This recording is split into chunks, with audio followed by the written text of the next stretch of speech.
It's an investigation that could have put thousands of court cases in jeopardy. But an independent audit didn't find anything wrong with Austin's DNA crime lab.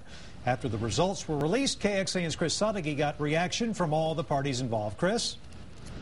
Well, the chief and the DA say these results basically confirm what they believed all along. However, an attorney representing that former analyst who brought forth these complaints say this whole situation was overblown from the beginning.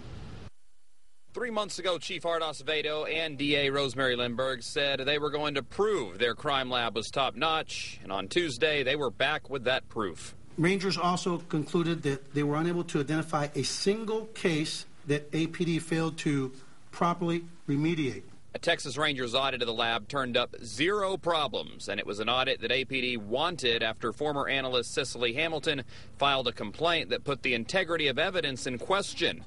Lindberg hopes it puts any doubt about justice in Travis County to rest. There was never an allegation that anyone was wrongfully convicted by evidence from this laboratory.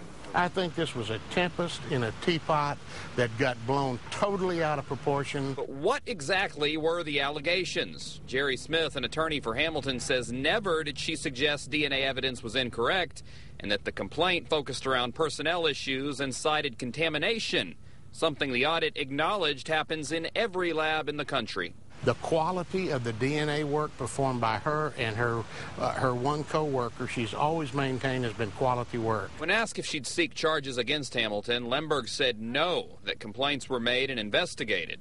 Acevedo says the complaints help vindicate any doubts about the lab. I see this as it was an opportunity for us.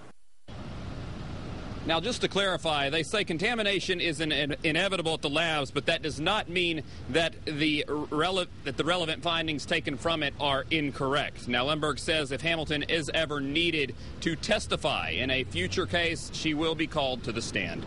We're live at the Justice Complex. Chris Sadeghi, KXAN, Austin News. More